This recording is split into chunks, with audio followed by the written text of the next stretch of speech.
Late that lives inside his bones, all the way from the country of Texas. This is Vince DiCarlo, miniature aircraft maker. And our musical director, he helped produce the record. Great alliteration for a name, Louisiana Boy. Multi-instrumentalist Benjamin Backus right here, the King and Country Band. Go sail it on the mountain, over the hills and everywhere. Go tell it on the mountain that Jesus Christ is born. While shepherds kept their watching, oh, silent flocks by night, behold, throughout the heavens there shone a holy light. Go tell it on the mountain, over the hills and everywhere. Go tell it on the mountain that Jesus Christ is born. All right, single ladies, I mentioned him earlier, but he's going to play the harmonica on this one. Our stage manager, wonderful musician, Ezra Salmeen, right here. Give him a cheer.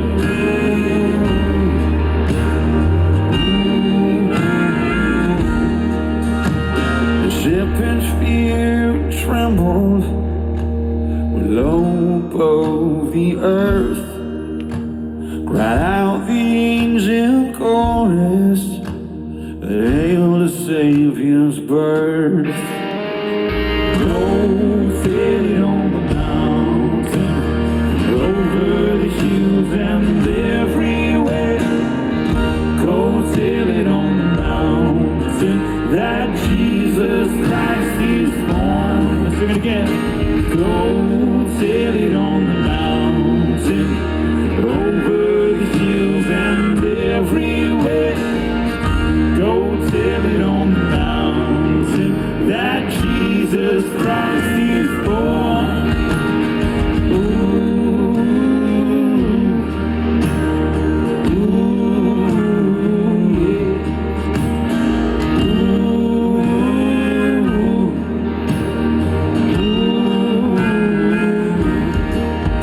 Down in a lonely manger, the humble Christ was born, and God sent us salvation that precious Christmas morn. Go sail it on the mountain, over the hills and everywhere. Go sail it on the mountain that Jesus Christ is born.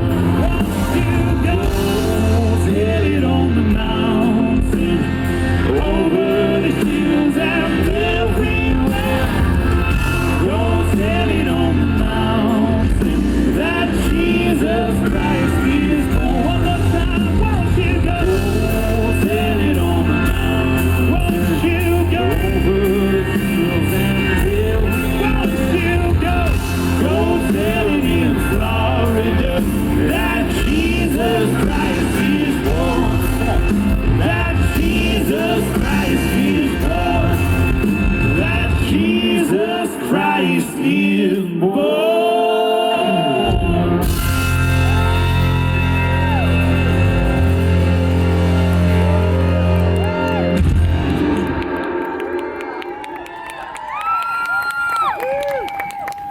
Well, thank you so very much. You guys are mighty kind. It is a pleasure to be here with you in Florida. If you had to come to us earlier this year and said you're going to be doing a drive-in Christmas concert in Orlando, Florida, I probably would have laughed, because this whole idea didn't exist a few months ago. So the very fact that you guys are here, you have no idea how welcomed and loved it makes us feel. So we just want to say thank you so much for being here. You guys have been more than gracious and kind. So thank you very much.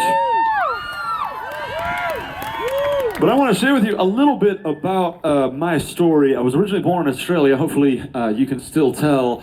I mean, the truth is you Americans have messed up my accent. But originally born in Australia. My dad was a concert promoter in Australia, and on one particular tour that he brought back to Australia, the tour didn't go very well, and we ended up losing everything that we had as a family. We lost the house, we lost the car, the life savings, and so my dad was looking for a fresh start for his career, looking for a fresh start for the family, and he got a job offer in Nashville, Tennessee, and he thought it would be a good idea to move his 6 kids and his wife, who was 6 months pregnant at the time, and that's exactly what we did. But soon after we arrived in Nashville, my dad actually lost that job. And so we were stranded on the other side of the world, no friends, no family. We were sleeping on beds made out of clothes. We didn't have any way for our little sister to be born in a hospital. We weren't quite sure where the next meal was going to come from, and we didn't have a car. I mean, the list went on and on and on, and we didn't know what else to do other than just gather around in our furnitureless living room and just start praying for these essential things in life. And we got to see God do some amazing, amazing things during that time. We had some folks find out that we didn't have any furniture in our house, and I kid you not, they brought 2 box trucks full of furniture, and they furnished our entire house. That was one pretty amazing miracle.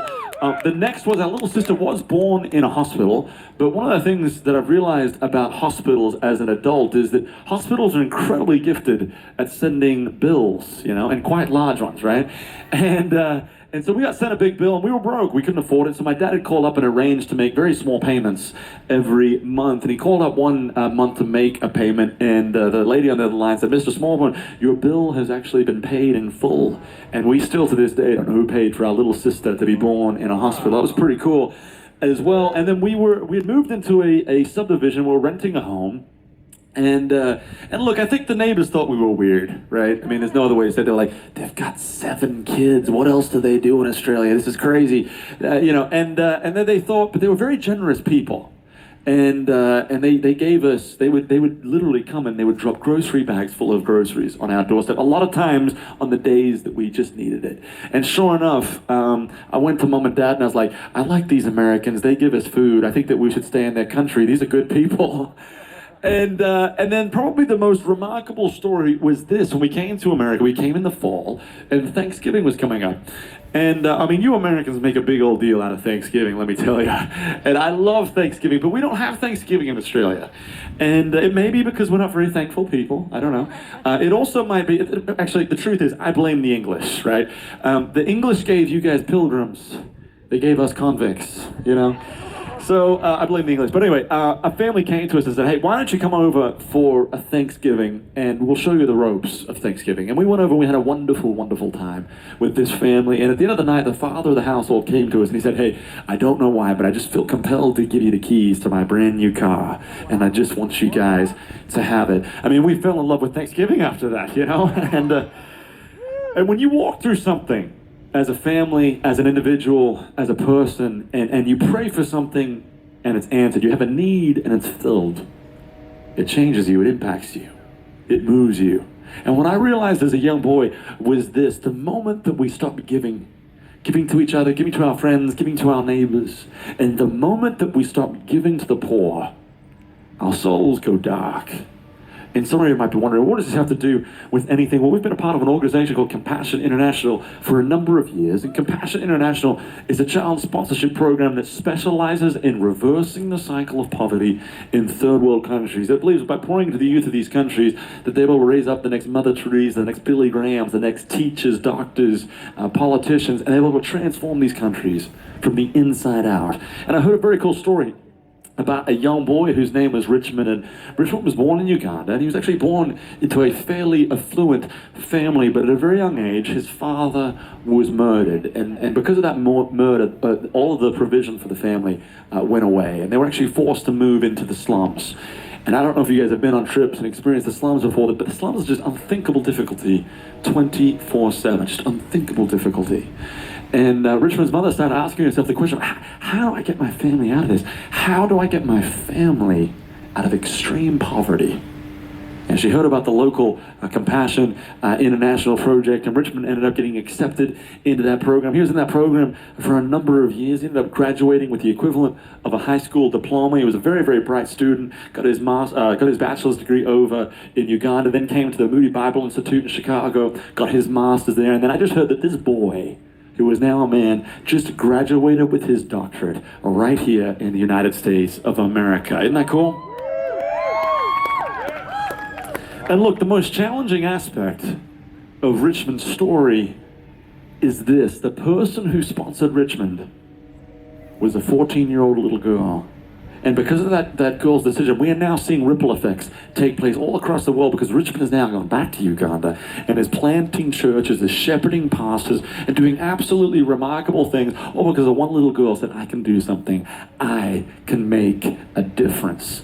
So in just a few moments, we're going to have the opportunity to sponsor some children here tonight. And you're probably thinking, well, how do we sponsor children in a field? Well, here's the deal. How many of you guys have your phones here tonight? I'm sure most of you. All right? And here's the deal. If you were to text the word drummer to 83393, here's what's going to happen. You're going to get sent a text message, right? You're going to get sent a picture of the child. If you're interested in sponsoring a child, you're going to get sent a picture of that child, and then you're going to get sent a text message with a link in it. But I wanted to read to you a little bit about this child. I want to do it with you guys here. And I want to read to you about this child that popped up here. This is, it should pop up on the screen. This is little Albert. And it says that Albert lives in Rwanda. He's 4 years old. And it says here that he lives with a female guardian. And at the bottom there, you may not be able to read it, but it says that he lives in an AIDS-infected area. And most of the time that we see that these kids live in an AIDS-infected area and they're not living with their parents, there's a great chance that this little boy's parents were actually taken by HIV/AIDS. And it says that his family duties are cleaning, gathering wood, and kitchen help.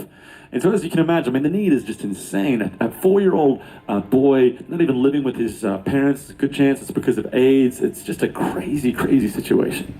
And for some of you here, I mean, a lot of kids are like this, right? And for some of you here tonight, you might be thinking to yourself, man, look, I love the thought of sponsoring a child. I love the thought of Compassion International, but I just can't afford it. And here's what I would say to you. If you were to get together with just 2 friends, it'd be about $12 a